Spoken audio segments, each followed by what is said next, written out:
What's going on, guys? This is me, Sid, and today I'm not alone. I actually am joined with my boy Maximilian Kraft. So, Max, introduce yourself. Hi, my name's Max from Germany. I'm living in a small city. Yeah, I'm playing Labrynth for a very long time now.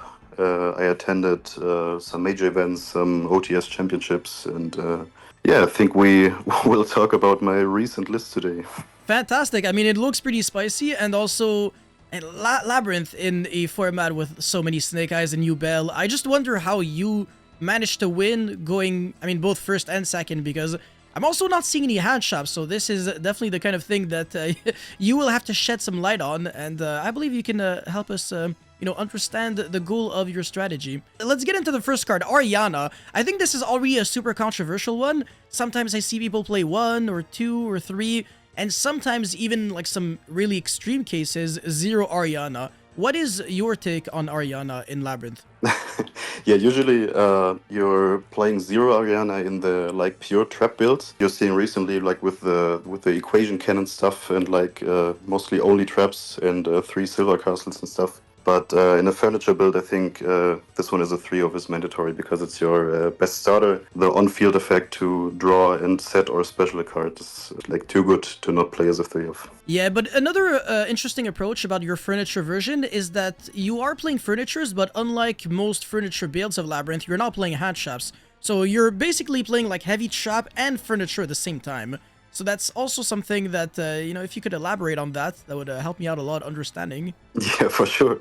I tested a hell lot of versions of this deck, and I played with some hand traps like the mandatory ones, Imperm, Ash, Vela, and stuff. And the thing is, if you squeeze in like just a small amount of hand traps, it's usually not enough to stop like the top contender decks like Snake Eyes and Jubel and stuff. So the hand traps moved out part by part. The approach on this deck is to utilize your best hand traps in form of Arias and the backjack, because putting in a Daruma on your opponent's turn is usually enough to at least weaken the board or stop the turn.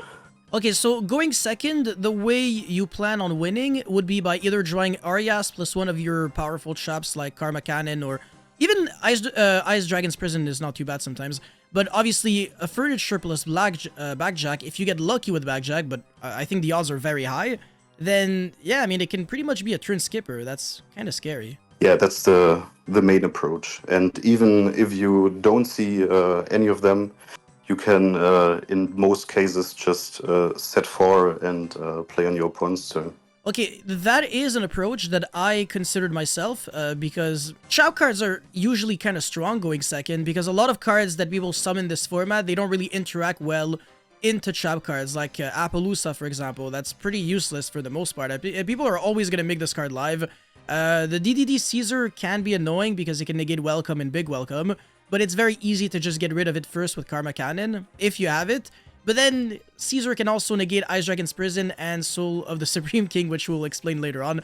So, have you ever had some issues with cards like Caesar, IP into SP, or even worse, Fiendsmith DS Irae? The Caesar is like your biggest threat if you're playing against the Fiendsmith stuff. This deck is like a Daruma Turbo version. That's why the Morellas are in there too. Dump either a Daruma or a rollback if you have one or another already in your hand, or you can set it up with your Silver Castle. Usually you just first clear/book the board with the Daruma and then play afterwards with your traps or furnitures. Interesting. I have a question, by the way, concerning Paleozoic Morella. I have heard that Joshua Schmidt obviously is a huge Paleozoic fan. Some people play Needlebug's Nest with another like Trap Trick spell card where you discard a normal trap and then you draw 2 cards. Have you ever tried those cards in your Labyrinth strategy? Yeah, I tried those as well. Yeah, I think Morella is just simply the best. Even if you open multiples of them, that's always at least one Daruma or Engine or any trap card you need in your strategy. The second fact why the Morella is better than other stuff is because of the random body. Because sometimes you just have a big welcome and nobody on the board to bounce to get the lovely pop. Even if you just have the one big welcome with a Marella engrave, you can just chain the Marella and bounce it to get the lovely pop. Yeah, in this situation, it would just get banished, but it would still trigger the lovely, even if it's not like... Yes. So that's nice synergy that I didn't really consider. But okay, wow, cool. So the Paleozoic monster itself can serve a purpose, because obviously you can't really play Toad or anything of that matter in this deck. Yeah, I think another very niche part about it is if you book it, it doesn't get banished. So if you book it first with a Daruma or chain it on a Daruma activation, and you bounce it with a big welcome afterwards, you get it to hand and can use it the next turn again. Oh, you get it to hand as a trap card. Oh, that's so cool. Yes. Nice. That's just so nice with like all the Paleozoic cards in general. Like imagine like you pretty much soul charge all of your trap cards and then recycle them all them back into the hand, and then next turn you have like 4 back row for your opponent. That's just crazy. It's the kind of thing that obviously if the Paleozoic deck could do in 2024, that'd be sick. But obviously Labrynth is just the better trap deck now, so yeah, you gotta take advantage of those cards while they're still hot. All right, now I think the real spice of this deck list: Soul of the Supreme King. This is a card that I have considered myself in a bunch of decks.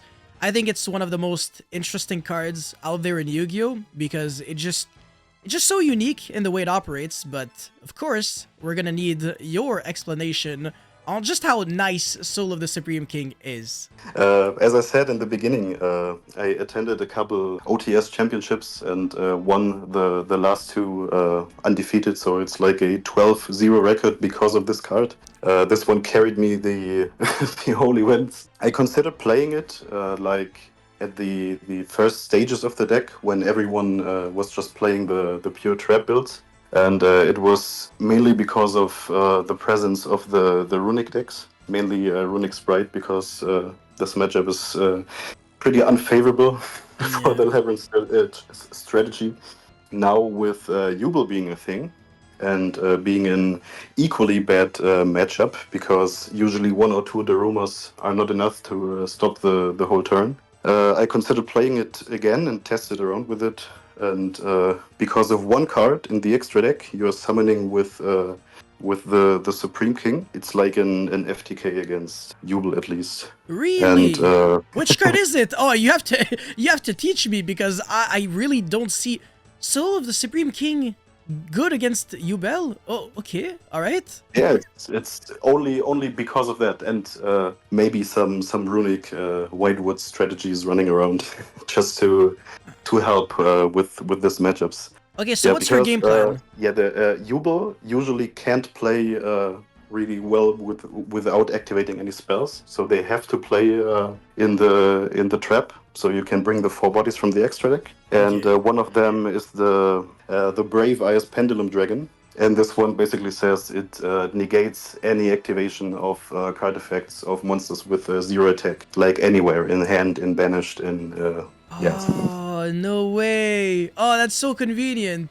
Okay, now I get it. And another benefit of this card is they can't use Ash or Bell on your welcomes as well, because they have 0 attack as well. That's like insane synergy. Yo, this card is way better than I thought. In my head, I was just like, oh, it's a 3k beat stick that doesn't do anything. Wow. No, this card is the main reason why I wanted to try again this package. And you can also banish monsters that are indestructible. Yes, that's like the second bonus effect.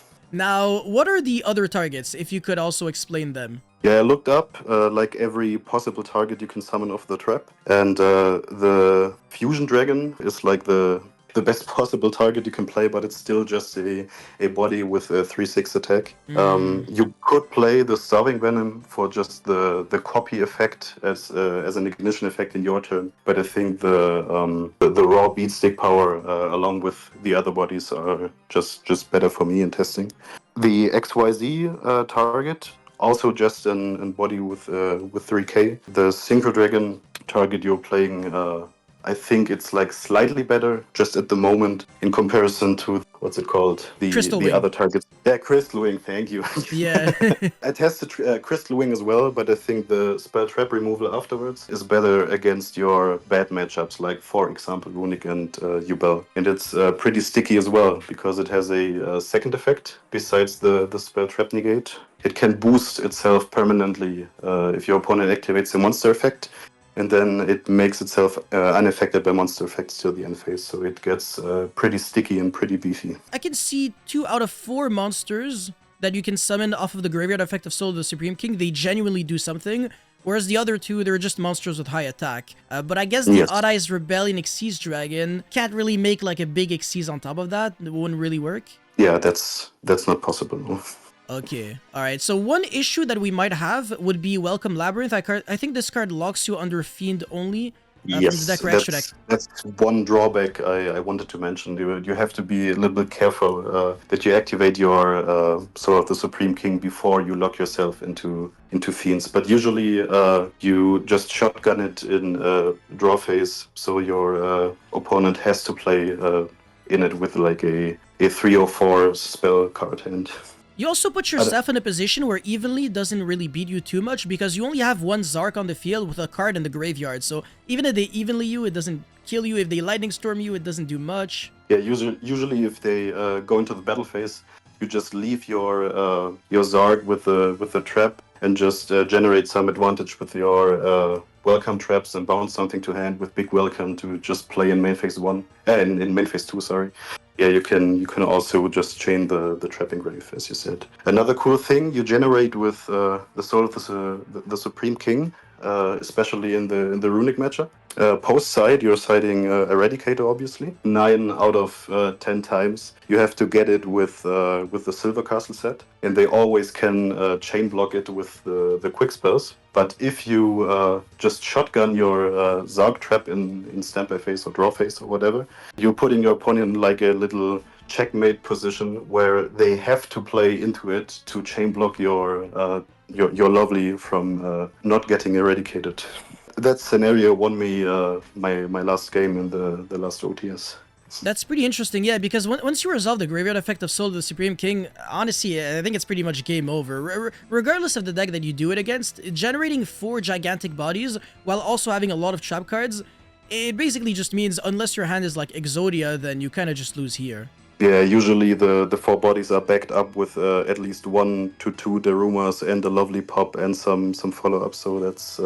I never lost a game after resolving the trapping grave. Karma Cannon is your best friend. It's the MVP of the deck, right? Yeah, that's why I play the Marilla. It's like basically Daruma Turbo. Even in the Tenpai matchup, if you have 1 Daruma with a Marilla set, it's usually enough to not get killed and kill back in the next turn. Yeah, that's true. My next question, what are your main ways of dealing with Lightning Storm, Duster, and potentially a combination of Shifter and Duster? Yeah, that's another reason why I'm playing the Marellas. I tested stuff like Judgments, obviously. I tested Heavenly King. Yes, to Lord of the protect Heavenly your back row and stuff. I tested like 100 different cards in the side. But my approach with Marella as well is if you get Dusted or stormed or something, you just move your interruptions from on field to in the grave. So even if you get dusted or lightning, you can always chain your welcome traps to generate advantage, and always put a rollback in the grave, so you at least get 1 Daruma or 1 Ice Dragon's Prison or the other traps you're playing. Do you have a way of also dealing with Shifter? Because I think your deck list, since it's not like super heavy trap with Lord of the Heavy Prison and Judgment, Shifter can hurt a little bit more, right? When they also have yes, Duster? Shifter is like the only card you're hard losing against. But even the games I got shifted, especially against Tenpai, if your hand is not like double Backjack, double Morella and stuff, you can always just Daruma and install a turn and play afterwards. It's tough, but usually you have a way to prevent getting killed.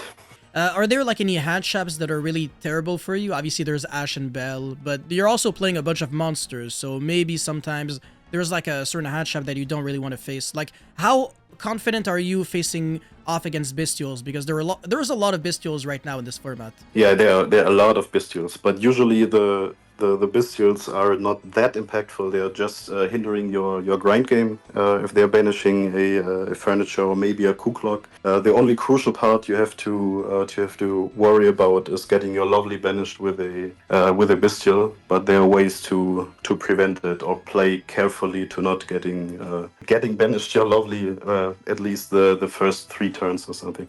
But usually, if that's not the case, only Ash and Bell are the crucial hand traps you're worrying about. Have you ever considered playing Dogmatica Punishment just to send the Chimera Fusion, the Yeah. yeah, exactly, because that one can revive back a Fiend from the Banished. I played punishments the long time, so till national format, I think I had them in the main deck. Yeah. The extra deck space is tight in a trap deck. Yeah, Oh my for god. sure. Because usually you can cut Chaos Angels or for sure one of the Typhons.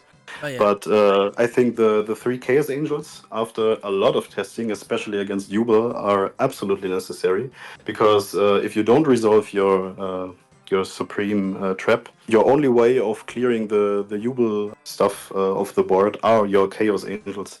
And after a little bit of grind game, you're facing a point where you are beginning to bounce your own Chaos Angels back just to reuse them again, even after that 3 are not enough to face the Jubel matchup. Wow. Okay, so the matchup is like way too grindy. Like, do you ever have like 40 minutes game 1? Yeah. Oh no. How can you win in time? Because you don't have Ghost Sister, you don't have any burn cards, and your deck might take a long time to win, but your opponents, they have Lacrimosa to burn you, so do you have like an approach? Because you're a Supreme King trap card, if anything, it makes you lose life points. Same thing with Transaction Rollback. Yeah, that's a hell lot of cards. That's like one of the biggest downsides of playing these packages. If you are careful with the clock, you can always like manage your time a little bit. If you see you're like in a losing spot, you obviously scoop game 2 a little bit faster. So if you start game 3 and set up your stuff, even if you halve your life points 2 times to go on 2K, you usually win after 1 Daruma because of the big amount of advantage you're generating with your trap. Now, there is one more card in the extra deck we have never covered. It's Odd Eye's Arcade Dragon. I have never seen this card being played, so what does it achieve? There's only one reason why I'm playing it. It's always a Z-Arc. So you could potentially bring it off the trap, but the main reason why you're playing it is because of the little drawback from the trap. And it basically says that in the next end phase, after you resolve it, the special summon Z-Arc goes back into the extra deck. Mm-hmm. And in the past, some accomplished runic players just pass, hope they don't die, and just wait for the Z-Arc to go back. And with this in the extra deck, you can bypass that because you can summon it by tributing a Z-Arc. And you can also banish it from the field with the trap, so it don't leaves the field in the next end phase. I see. Okay, that's really smart. I've never thought of that, but it makes a lot of sense. It's really just there when your opponents they don't scoop immediately and they let you play it out. You don't want to lose your Zark, so you summon a card that's basically Zark. Their resources. Yeah. Makes sense, yeah. And why do you play 2 Zark, by the way? Is it because of Kashtira Unicorn? Yeah. That's, okay, that's it. The main reason, because in the last OTS events I played, there have been like a couple of Kashtira players, and sometimes you have to play into it and you lose your only Zark, and that's a bit critical. Yeah, because now your trap card, like a 3-of, does absolutely nothing, and that also shuts down like 8 other cards in the extra deck, so that's really bad. Another cool thing about the trap is that it's not a once per turn. I even won one game with not seeing any engine whatsoever, but drawing 3 copies of it, and you just halve your life points 3 times and summon 3 4K beaters. Unreal. That's it. Like you won a game just because of this. 12k damage, boom. Yes. Unreal. because of this and one Daruma, but usually that's enough to kill your opponent next turn. That's crazy, yeah. There's zero Labrynth. Imagine winning a duel without showing what deck you play to your opponent. That's nuts. Yeah, that's It's crazy. Z-Arc Turbo. Yeah, again, if we can play more copies of the traps, you have 6 Soul of the Supreme King, 6 Karma Cannons, 6 of everything, basically. So, yeah, everything is a turbo something. Usually even more than the 6 copies because of Backjack, revealing 3 as well if you have That's it in true. hand. That's true, So that's like true. even more consistency. Alright, cool. So, let's move on into the side deck. Sphere mode. How good was this card for you? Because you do play some normal summons. You play Ariana, and I guess Backjack can be a brick if you try it with Sphere mode and you don't have a furniture. Yes, usually the side deck plan is going second against combo. You put in the sphere modes and side out 2 to 3 Arianas depending on the matchup, so you don't conflict with your normal summon. But in most cases, if you sphere mode a Snake Eye board and set 4 into it, that's enough to win. Because you're not afraid of cards like Crossout and Triple Tactic Talent, so a lot of their non-engine, it does nothing against you. Same thing with like if they have Skill Drain, that basically helps Yes. you out. Yes, So, yeah. yes, that's another reason why I don't play the hand trap approach, because your best hand traps, as I said, are Arias and Backjack, and they can't be cross-outed. Exactly, because nobody's gonna play those cards. Alright, makes a lot of sense. Molchami, though, on the other hand, not only can this card get hit by Crossout, although nobody's really gonna keep in one Molchami for going first, it can get hit by an Ash. So, are you okay getting ashed on Molchami instead of getting ashed on your Welcome and Big Welcome? Or do you really just still want to play Molchami? Yeah, that's totally fine, because Ash is your biggest opponent, and if your Molchami gets ashed, you're safe to activate your engine trap. So that's a fair trade, I would say. Makes a lot of sense. And, Okay, so, yeah. First, I played Phantasme for the longest time, but I think obviously Malchami is a better Phantasme going second. Mainly there because of consistency, seeing your side deck cards, and opening your Arias and Backjack plays more Yeah. often going second. Not to mention that Phantasme does conflict with Evenly Matched, whereas Molchami doesn't. Yes, that's another reason as well. Okay, so your side decking pattern against, let's say, Snake Eye and Ubel, would it be all these 9 cards, so Sphere Mode, Molchami, and Evenly? Usually against Snake Eye, only the Sphere Modes and Malchamis Okay. are going in. The Evenlies are like for the more controlier matchups. How about Ubel? Would you still Yeah, side... against Ubel, I put in the Evenlies, because the only way they can negate it is the rank 10. With most hands, you have ways to bait it out to resolve your Evenly. Another cool interaction with Evenly going second. In some hands, you can just Evenly, it gets negated, and you chain a furniture, pitching a rollback, and you can evenly for 0 going second. So that happened a couple of times as well. Oh, that's nasty. That's true. In that situation, when you know that you have this hand, you're not using the furniture on your opponent's turn, so you're keeping it on your turn? Yes, that's always the case. I played against a Despia player, and game 3 they put the counter trap to negate and potential evenly. And I had exactly these 3 cards in my hand, so I wiped their entire board and set like 2 or 3 additional cards, and won that game from there. Evenly matched for 0 is so unfair. What? Oh, that's crazy. In some hands, you even can Arias for Marella to put back the putting Rave the rollback, and then just go to battle phase and evenly for 0. Oh, that's disgusting. Yeah, I really like that. Okay, wow. Yeah, no, this deck is so much more technical than I thought it was, you know? Like, trap decks, sometimes they get like a bad rep of, oh, just, you know, you have floodgates and then you win without, you know, using your brain. Labrynth, it just has like so many cool niche plays that you can utilize in order to break your opponent's boards. That's just awesome. There are some brain dead cards out there in your side deck that I think if you draw them, you just win the duel. But I think you have to play it, even as a Seki 1. So yeah, Anti-Spell and Rivalry, you can't search them because you don't play Lord of the Heavenly Prison, but you can search Eradicator, so that's not too bad. Yeah, that's also mainly because of your 2 bad matchups, Ubel and Runix, because it's like obviously the biggest blowout for them. Dimensional Barrier, it's a good card against Tenpai. It gives you a safety net. If you have, let's say, Dimensional Barrier and a bunch of trap cards, against Tenpai, and you get shifted, do you just set D-Berry and pass turn? Depending on the hand, for sure. If your hand is like, as I recently said, like Marella and backjack stuff, for sure. Yeah, but But let's just say it's like if you have, welcome, big like, for welcome, and example, everything. if you have, for example, a welcome, some random traps and the D barrier, you always set the welcome, so you can bring a Ariana to search, for example, a Silver Castle to push back or something. But usually, yeah, you keep your big welcomes in hand to play the turn afterwards. Okay, so welcome you said, but big welcome you keep. That's smart. I like that. Yeah, I mean, that's true, because big welcome, it wouldn't really do much if you just set it with nothing else, because what does it do? It just, like, adds, basically, Ariana from the deck to your hand, whereas welcome, it's so much more effective. So I Yeah, definitely do I agree think with that. big welcome gives you a lot more value in grave. Even the two turns after, you popped something, you can bounce something, you can trigger your furnitures and stuff, and getting your big welcomes banished is crucial in the long run in the great games. Exactly. The one issue, though, I don't think Tenpai Dragon will ever shifter you on draw phase. They might actually...